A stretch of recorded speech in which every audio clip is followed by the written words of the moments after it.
रियासत के राजा राम राय के घर में 1795 में पैदा हुए और 35 साल के उम्र में वो जमींदार के पद पर शोभित हुआ। और ये लड़ाई 1857 के एक साल पहले 1856 के भीषण अकाल में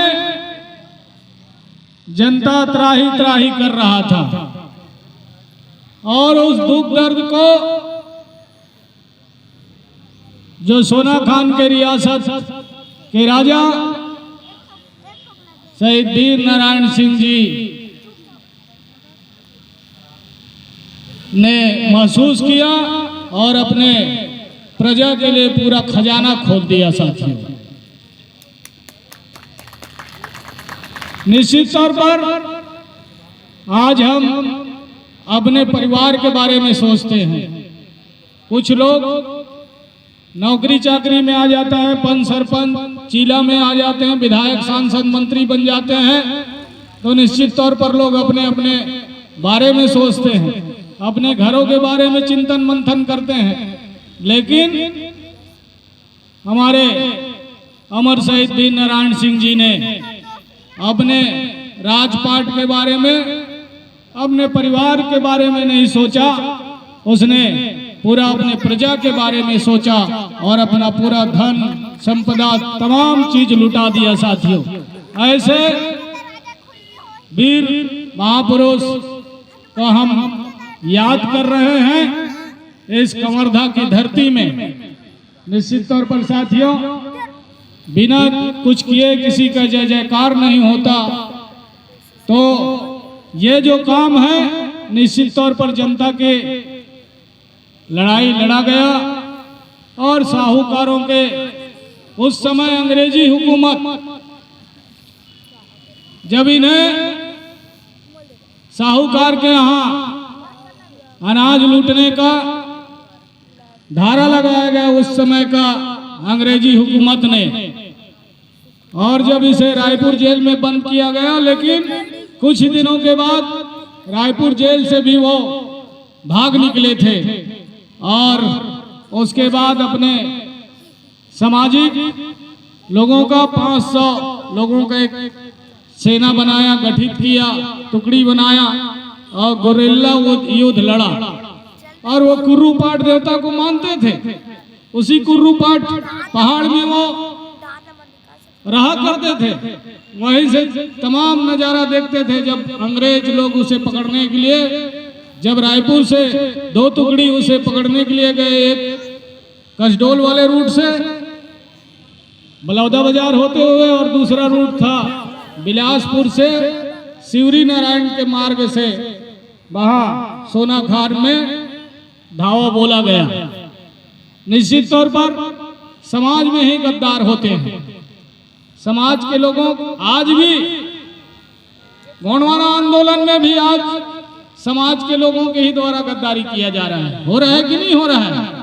अगर इतना बड़ा समाज एक हो जाता तो सरकार आपकी होती। साथियों, सरकार आपकी होती, दूसरे के सामने हाथ फैलाने गिड़गिड़ाने की आवश्यकता नहीं है।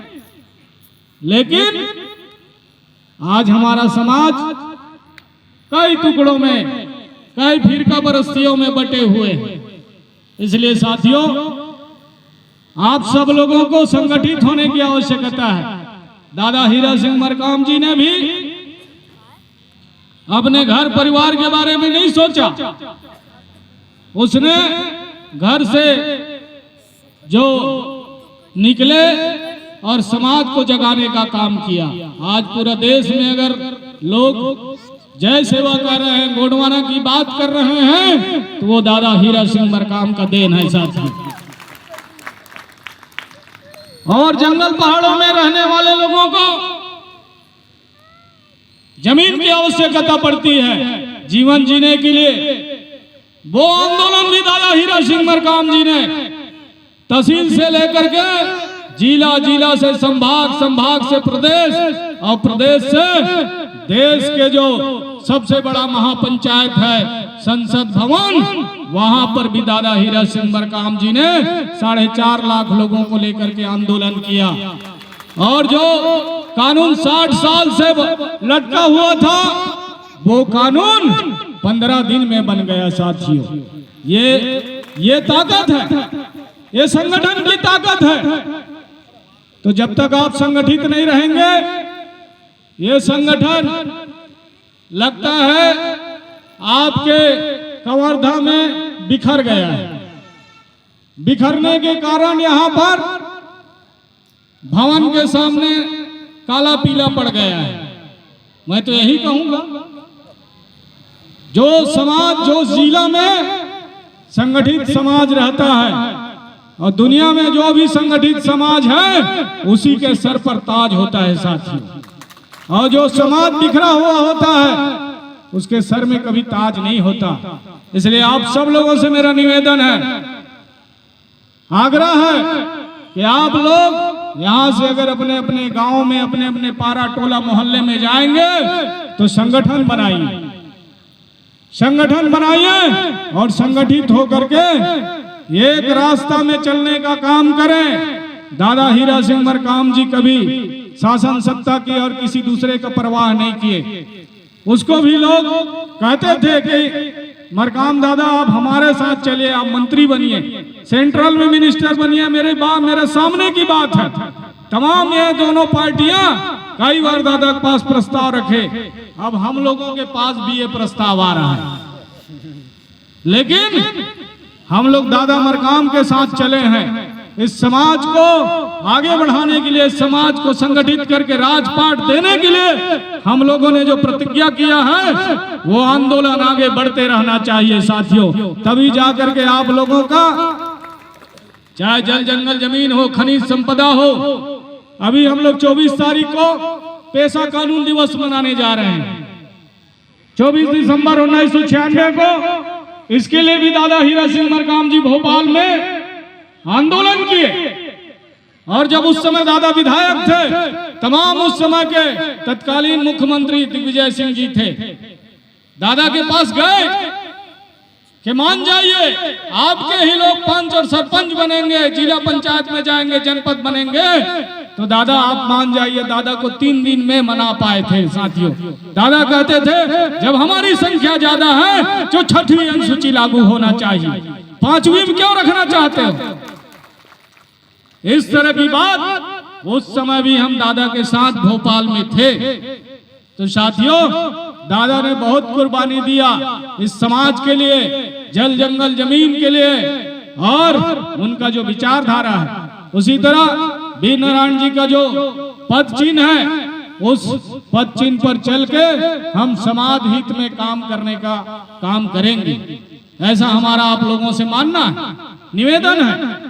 क्योंकि आप लोगों ने शहीद वीर नारायण जी को याद किया है, तो शहीद वीर नारायण जी को हम अगर याद कर रहे हैं, याद तभी सार्थक होगी जब हम उसके पद चिन्हों पर चलने का काम करेंगे साथियों।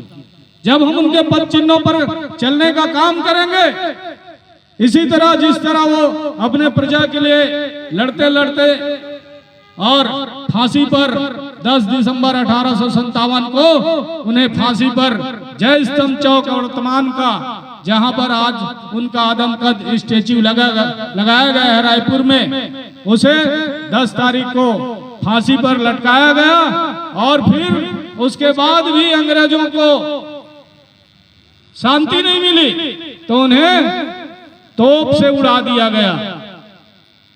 तो ये डर दिखाने के लिए उस समय बहुत सारे और महापुरुष गोंडवाना आंदोलन के लिए, चाहे शंकर शाह, रघुनाथ शाह हो, इन लोगों ने भी, दोनों बाप बेटे ने, दुनिया में कहीं ऐसा आप लोगों ने नहीं देखा होगा जो शंकर शाह, रघुनाथ शाह, जो बाप बेटे दोनों को तोप के मुहाने पर लगा करके उड़ा दिया गया था 18 सितंबर 1857 को। इस तरह बहुत सारे हमारे समाज के लोगों ने, जो राजा महाराजा रहे, उनके घर परिवार से लोगों ने आंदोलन किया, तब जा करके ये देश आजाद हुआ और इस खुली आसमान के नीचे हम लोग सांस ले पा रहे हैं। इसका बदौलत वीर नारायण सिंह जी हैं ये छत्तीसगढ़ में। तो साथियों, हम सब लोगों को वीर नारायण जी को अपने अपने गांव में आज सरकार उनके नाम पर अंतर्राष्ट्रीय क्रिकेट स्टेडियम और जनजाति संग्रहालय, ऐसे 2 नाम मुझे याद है। बाकी वैसे बिरसा मुंडा को देखा जाए तो झारखंड में उसके नाम पर पूरा मंत्रालय है, पूरा जगह जगह उनका स्टैच्यू है। लेकिन यहाँ की सरकार अभी भी हमारे महापुरुषों के साथ भेदभाव कर रही है, ऐसा मुझे लगता है साथियों।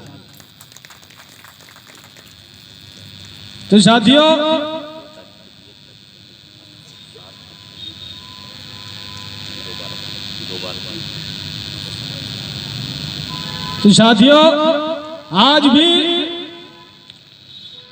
इस कवर्धा में हमारे लोगों के साथ अन्याय अत्याचार हो रहा है। यहाँ जिस क्षेत्र में हम खड़े हैं, यहाँ गृह मंत्री जी का घर है छत्तीसगढ़ के, लेकिन आदिवासियों के साथ अन्याय हो रहा है। आदिवासी लोग लिखित में शिकायत कर रहे हैं, उस पर भी कोई कार्रवाई नहीं हो रहा है। हमारे राजा साहब के साथ भी इस तरह का घटना हो चुका है। 7/11/2025 को लिखित में शिकायत दिया गया था। 2/12/25 को भी दूसरा आवेदन हमारे राजा साहब और पार्टी के द्वारा दिया गया था। हम लोग आए थे यहाँ, राष्ट्रीय अध्यक्ष जी के साथ हम लोग मध्य प्रदेश से बालाघाट तरफ से चल करके आए थे। उस दिन हम आपके साथ मुलाकात हुआ था। 2 आवेदन देने के बाद भी आज यहाँ का पुलिस प्रशासन जो अपराधी हैं उनके ऊपर में एट्रोसिटी एक्ट का मामला दर्ज नहीं किया जा रहा है। तो निश्चित तौर पर इन तमाम चीज के लिए एक बार आप लोग यहाँ के पुलिस अधीक्षक और जो और उच्च अधिकारी हैं जो दुर्ग में बैठे हैं, आईजी, ऐसे लोगों से आप लोग मुलाकात करने काम करें और ना हो सके तो उसका एक आवेदन हम लोगों को दे दे, ताकि हम लोग रायपुर में उनके बड़े मातहत जो अधिकारी हैं उन लोगों से हम लोग बात करने का काम करेंगे। साथियों, निश्चित तौर पर आप जब तक संगठित नहीं होंगे, इसी तरह कभी राजा को सताया जाएगा, कभी प्रजा को सताया जाएगा, है कि नहीं। मजदूर किसानों के साथ अन्याय अत्याचार होगा। अभी तो किसानों के साथ में भी उनका रकबा काट दिया गया है कि नहीं। धान जंगल एरिया में अगर देखो, हमारे जहां पर आदिवासी लोग रहते हैं वहां कहीं 14 कुंटल, 15 कुंटल, 16 कुंटल ऐसा लिया जा रहा है। सरकार घोषणा करती है 21 कुंटल 1 एकड़ में लेंगे, लेकिन 1 एकड़ में 21 कुंटल सरकार नहीं ले पा रही है। साथियों, एग्रो स्टेट का मामला और वनाधिकार पत्रक तमाम, अगर हम कबीरधाम कवर्धा जिला में देखें तो पूरा पहाड़ी क्षेत्र है, लोगों को वनाधिकार पत्रक मिला हुआ है। अब उनका धान खरीदा नहीं जा रहा है, लोग कर्जा लिए हुए हैं। आखिर कर्जा कहां से पटाएंगे। तो ये सरकार सौतेला व्यवहार कर रहा है। गोंडवाना गणतंत्र पार्टी इसका घोर विरोध करता है इस मंच के माध्यम से, और सरकार को हम लोग इस मंच के माध्यम से लाइव CID पत्रकारों के माध्यम से कहना चाहेंगे कि सरकार किसानों के साथ जो सौतेला व्यवहार आदिवासी किसानों के साथ किया जा रहा है वो सौतेला व्यवहार बंद करें और उन्हें उनका सम्मानजनक जो मेहनत का फल है वो मिलना चाहिए, ऐसा हमारा कहना है। साथियों, तो बहुत दूर दूर से आप लोग आए हैं, अलग अलग क्षेत्र से आए हैं। चूंकि सुबह से आप लोग इस कार्यक्रम में बाहर से लोग आए हुए हैं और ठंड का मौसम है, इसलिए मैं ज्यादा कुछ ना कहते हुए फिर कभी आप लोग संगठन को मजबूत करिए। जिस तरह भी गोंडवाना गणतंत्र पार्टी के युवा मोर्चा वाले अभी वहां 2-3 दिन का कार्यक्रम चिंतन मंथन कर रहे हैं, इसी तरह आप लोग भी अपने अपने क्षेत्र में चिंतन मंथन करिए कि आज हमारा राजपाट रहा सोने का सिक्का चला। आज भी वो 5 तोले का सोने का सिक्का कलकत्ता के एल्विन, हाँ, उसमें म्यूजियम जो है उस म्यूजियम में रखा हुआ है। तो आज भी लोग, दुनिया के लोग उसे दर्शन करने आते हैं। आज तो फटा नोट और नकली नोट चल रहा है साथियों, चल रहा है कि नहीं चल रहा है? तो साथियों, हम तो चाहते हैं, यहाँ आपके बगल में सिली पचराही में भी खुदाई हुआ पुरातत्व विभाग द्वारा, उसको यहाँ के संग्रहालय में यहाँ भी रखा गया है। वहाँ भी सोने चांदी का सिक्का मिला गोंडवाना कालीन। तो निश्चित तौर पर पूरा ये क्षेत्र गोंडवाना का गढ़ किला महल रहा है। आने वाले समय में हमें अपने गढ़ किला महल को संरक्षित करना है और गोंडवाना आंदोलन को आगे बढ़ाने के लिए सतत प्रयास करना है। तभी जाकर के हम सब लोगों का मान सम्मान स्वाभिमान की रक्षा होगी। इन्हीं आशा और विश्वास के साथ पुनः अमर शहीद वीर नारायण सिंह जी को मैं श्रद्धा सुमन अर्पित करते हुए अपनी वाणी को यही विराम देता हूँ। सबको जय सेवा, जय फड़ापेन। राज करेगा गोंडवाना, राज करेगा गोंडवाना।